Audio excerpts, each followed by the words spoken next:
उस मैसेज को पढ़ने के बाद बरसात में भी उसका चेहरा सूरज की तरह खिल उठा था। लकी ने इस मैसेज को पढ़कर खत्म किया ही था कि उसके फोन पर बारिश की बूंदें जमा होने लगी थी। लकी ने थोड़ी देर की खुशी मनाने के बाद याद किया कि वो सच में गरीब नहीं था। असल में उसके परिवार ने उसे एक परीक्षा में डाल रखा था जिसका नाम था गरीबी अभ्यास परीक्षा। इस परीक्षा के तहत लकी को अग्रवाल खानदान में उसके नाम की जमीन और जायदाद पर तभी हक मिलने वाला था जब वो इस परीक्षा को पास कर लेता। अचानक से उसे याद आया कि वो गरीब नहीं था बल्कि गरीब होने की परीक्षा दे रहा था। हालांकि परीक्षा देते देते उसे 8 बरस हो चुके थे, इसलिए उसे एहसास होने लगा था कि वो कभी परीक्षा को पास ही नहीं कर पाएगा और हमेशा हमेशा के लिए गरीब ही रह जाएगा। अच्छा हुआ चली गई, अब मिलना कभी। लकी ने होटल की तीसरी मंजिल की ओर देखा और पानी के अंदर ही अपना पैर पटक दिया। वो डिम्पल को कोस रहा था। उसने अपनी मोटरसाइकिल उठाई और फिर से चमन मेडिकल स्टोर जाने के लिए मुड़ने लगा। अगले दिन जब लकी की आंख खुली तो वो सीधा उठा और तैयार होकर शहर के सबसे बड़े बैंक न्यू सिटी बैंक पहुंच गया। न्यू सिटी बैंक न सिर्फ शहर का सबसे बड़ा बैंक था बल्कि वो सबसे अमीर बैंक भी था। वहां पर शहर के सबसे अमीर लोगों के ही पैसे जमा किए जाते थे। लकी वहां पैसे को निकलवाने के लिए जा रहा था। New city bank south Delhi में बसा हुआ था और उसके दरवाजे के बाहर महंगी से महंगी गाड़ी खड़ी थी। भाई, अब इसमें से कौन सी नई गाड़ी लेगा, लकी ने मन ही मन सोचा। उसे यकीन नहीं हो रहा था कि कल तक तो वो एक मोटरसाइकिल तक नहीं खरीद पा रहा था और आज वो एक कार, और वो भी इतनी महंगी कार खरीदने की सोच रहा था। फिर उसने अपनी नजर गाड़ी पर से हटाई और बैंक के अंदर जाने लगा। उसने देखा कि बाहर बहुत भीड़ थी और महंगे से महंगे कपड़े पहने लोग बैंक के अंदर जा रहे थे। कहाँ दवाओं की बदबू और कहाँ ये खुशबू। उसने एक बहुत ही गहरी सांस के अंदर ज्यादा से ज्यादा खुशबू को समेटने की कोशिश करते हुए अपने मन में सोचा, लेकिन अगले ही पल उसके मन में संकोच पैदा हो गया था। रातों रात लकी की किस्मत तो बदल गई थी लेकिन उसके कपड़े नहीं बदल पाए थे। इतने बड़े बैंक में वो वही कपड़े पहनकर आ गया था जो वो अक्सर अपने काम पर पहनकर जाता था। पैसे लेते ही ना सबसे पहले नए कपड़े खरीदने, लकी ने अपने आप से कहा और फिर बैंक के अंदर दाखिल होने लगा। जैसे ही उसने दरवाजे को धक्का दिया उसे आवाज आई, आउच! लकी थोड़ा सा हड़बड़ी में दिखाई दे रहा था और इस जल्दबाजी के चक्कर में वो एक लंबे बाल वाली लड़की से जा टकराया था जो कि उसके बगल में ही चल रही थी। माफ करना, मैं आपको देख नहीं पाया, सॉरी।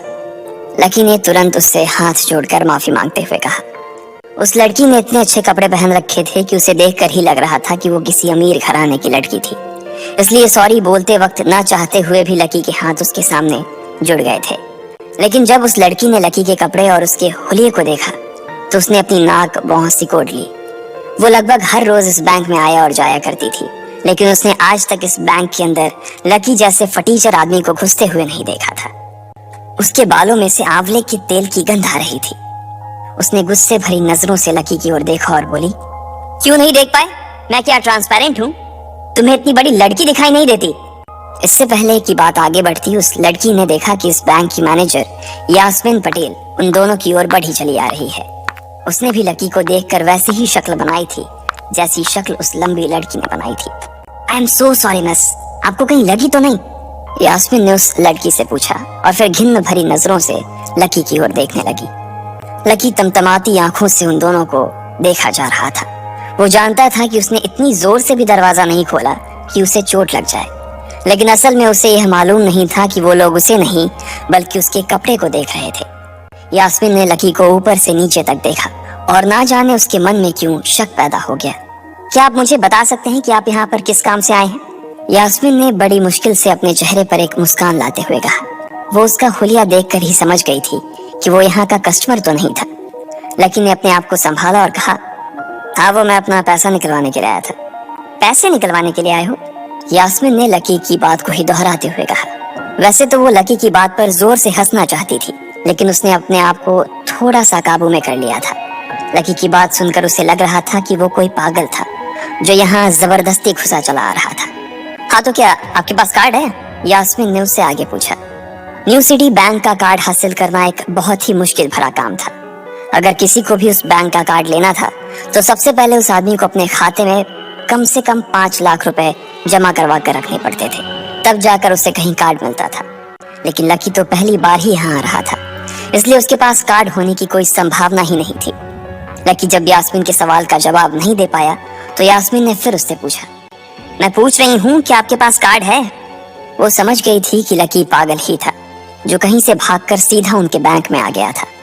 कार्ड नहीं मेरे पास। लकी ने उसके सवाल का जवाब दिया और वो फिर इधर उधर देखने लगा। जैसे ही उस लंबे बालों वाली लड़की ने लकी का जवाब सुना तो वो खिलखिलाकर हंस पड़ी। यास्मीन को तो सिर्फ लग रहा था कि वो पागल है, लेकिन वो लड़की तो अपने मन में मान चुकी थी कि यह लड़का कोई पागल ही है जो कहीं झोपड़पट्टी से यहाँ आ गया है।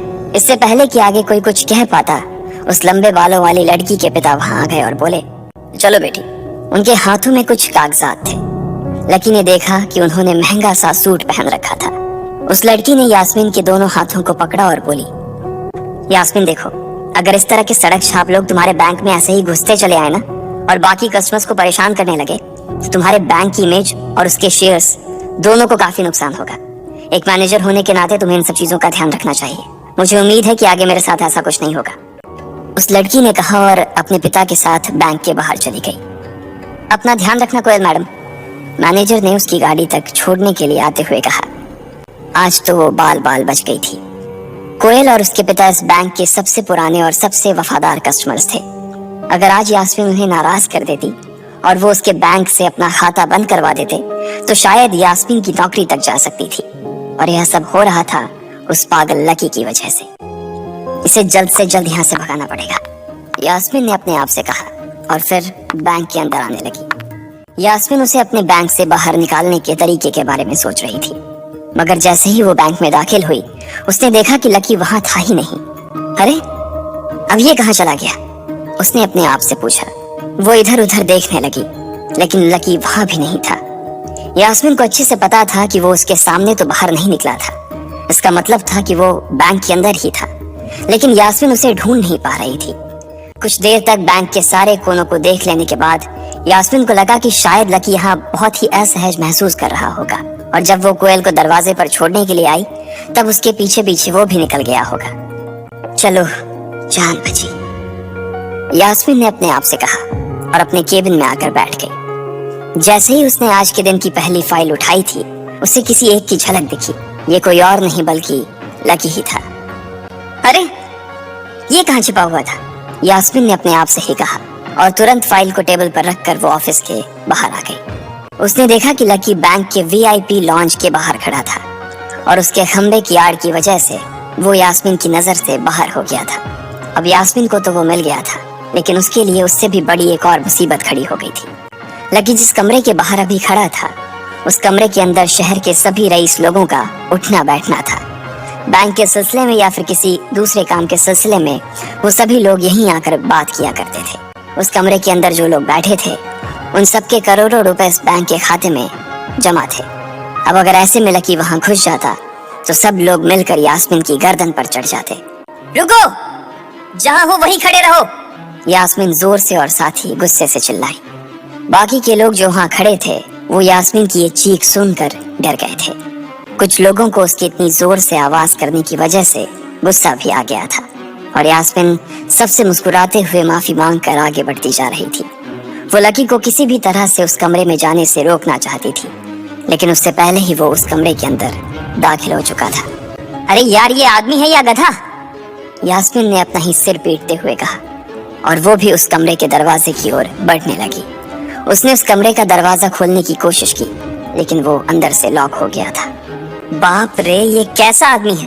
बिना परमिशन के अंदर घुसा तो घुसा, लेकिन दरवाजा भी अंदर से बंद कर लिया। अब यास्मीन की सांसें फूलती जा रही थी। उसे बहुत डर लग रहा था। उसका जी यह सोचकर घबराए जा रहा था कि ना जाने अंदर लकी और उस रिलेशन मैनेजर के बीच क्या हो रहा होगा। इधर जैसे ही लकी कमरे में दाखिल हुआ, वहां का कस्टमर रिलेशन मैनेजर जो कि सोफे पर फैला हुआ था, वो उसे देखते ही अचानक सीधा बैठ गया। हेलो सर, कैसे हैं आप? उसके मुंह से बिना लकी को देखते हुए ये शब्द निकले। उसे याद था कि इस कमरे में कुछ खास लोग ही आते थे और जो भी आते थे यास्मीन उनके आने की खबर उसे पहले ही दे देती थी। लेकिन इस वक्त जो आदमी उसके सामने खड़ा था, उसे देखते ही वो अपनी जगह पर जम गया था। ना तो वो कहीं से भी वीआईपी लग रहा था और ना ही वो उसका कोई रिश्तेदार था। कौन हो भाई तुम? क्या चाहिए तुम्हें? उस मैनेजर ने 20 साल के जवान लड़के को देखते हुए कहा, मैं यहाँ अपना पैसा लेने आया हूँ। लकी ने सीधे मुद्दे की बात को मैनेजर के सामने रखते हुए कहा, तुम्हारे पास हमारा सुप्रीम कार्ड है? मैनेजर ने उसे ऊपर से नीचे तक देखा और पूछा, नहीं नहीं, मेरे पास कोई कार्ड नहीं है। लकी ने कहा, तो फिर हम तुम्हें कोई पैसा नहीं दे सकते। चलो अभी दरवाजा खोलो और सीधा बाहर निकलो। मैनेजर ने कहा और सोफे पर से उठ गया। नहीं, मैं अपना पैसा लिए बिना नहीं जाऊंगा यहाँ से। लकी भी जिद पर अड़ गया। अरे बोला ना, बिना कार्ड वाले को पैसा नहीं मिलता है, और वो भी पैसा होगा तब तो मिलेगा ना। मैनेजर ने उसके करीब आते हुए कहा, अरे पैसा है तभी तो निकालने आया हूँ सर। लकी ने कहा, देख फालतू की बहस मत कर सुबह सुबह, वरना मैं सिक्योरिटी को बुला लूंगा तो वो लोग मार मार कर बाहर निकालेंगे तुझे। लकी यह सुनकर घबरा गया था। मैनेजर के चेहरे का गुस्सा उसे साफ नजर आ रहा था, लेकिन ऐसा भी नहीं था कि वो झूठ बोल रहा था। भले ही उसके पास कार्ड नहीं था, लेकिन इसका मतलब ये नहीं था कि वो अग्रवाल खानदान का लड़का नहीं था। जैसे जैसे मैनेजर उसकी ओर बढ़ता चला जा रहा था, लकी का डर भी बढ़ता जा रहा था। मैनेजर को लग रहा था कि वो कोई संकी था और वो उसे धक्का मारकर बाहर निकालने के लिए आगे बढ़ ही रहा था कि अचानक घबराए हुए लकी के दिमाग में एक आइडिया आया। फिंगरप्रिंट! उसने अपना अंगूठा कमरे में मौजूद उस मैनेजर के सामने उठाते हुए कहा। फिंगरप्रिंट? कौन सा फिंगरप्रिंट? मैनेजर ने चौंकते हुए पूछा। अरे अरे, आपने कहा ना कि आपको कार्ड चाहिए, पर मेरे पास कार्ड नहीं है, फिंगरप्रिंट है, और मुझे मालूम है कि आपके यहाँ फिंगरप्रिंट से भी पैसे निकलते हैं। ये कहते ही लकी ने एक राहत की सांस ली थी, लेकिन मैनेजर को यह समझ नहीं आ रहा था कि आखिर लकी को फिंगरप्रिंट की जानकारी मिली कैसे। तुम फिंगरप्रिंट यूज करना चाहते हो? मैनेजर ने लकी को घूरते हुए पूछा। लकी की शक्ल और उसका हुलिया मैनेजर के लिए उसकी बातों से मेल नहीं खा रहा था। हाँ, मैं फिंगरप्रिंट यूज करना चाहता हूँ सर, लकी ने सीना चौड़ा करते हुए कहा। उसे इस तरह देख तो मैनेजर और भी कंफ्यूज हो गया था। मैनेजर ने सोचा कि उसे एक चांस देना चाहिए, इसलिए उसने लकी को फिंगरप्रिंट इस्तेमाल करने की इजाजत दे दी थी। वो अपनी टेबल के पास गया और उसके दराज में फिंगरप्रिंट वाली मशीन ढूंढने लगा। 2-3 ड्रॉर में झांकने के बाद आखिरकार उसे वो मशीन मिल गई थी। चुपचाप यहाँ पर अपना अंगूठा लगाओ, मैनेजर ने मशीन को आगे बढ़ाते हुए लकी से कहा। लकी ने अपनी फटी हुई पैंट के पिछले हिस्से में अपना अंगूठा पोंछा और फिर उस मशीन पर लगा दिया। 2 सेकंड बाद मशीन में से एक आवाज आने लगी। उसके अंदर एक लाल बत्ती चल रही थी और वो जोर जोर से बीप कर रही थी। देखा, तुम्हारा फिंगरप्रिंट मैच नहीं कर रहा है। मैंने पहले ही बोला था कि कोई खाता नहीं है इस बैंक में तुम्हारा। मैनेजर ने लकी को ऐसे देखा जैसे वो कोई बड़ा अपराधी था। मैनेजर उसकी पैंट की ओर देखने लगा। उसे लग रहा था कि लकी ने अपनी जेब में कोई हथियार छुपा रखा था और वो मैनेजर को बेवकूफ बना रहा था। इससे पहले कि लकी अपनी जेब से कोई बंदूक या बम निकालता, मैनेजर ने अपना फोन निकाला और पुलिस का नंबर लगाने लगा। लकी ने उसकी स्क्रीन पर देख लिया था कि वो 100 नंबर पर फोन लगा रहा था। लकी बुरी तरह से घबरा गया था। वो बहुत ही उत्साह और जोश में अंदर तक तो चला गया था, लेकिन उसे मालूम नहीं था कि वो इतनी बड़ी मुसीबत में फंसने वाला है। अब आगे क्या होने वाला था? क्या लकी उसे पुलिस को बुलाने से रोक पाता? कहीं उसे कोई फेक मैसेज तो नहीं आया था? लकी कैसे इन मुसीबत से बाहर निकलेगा?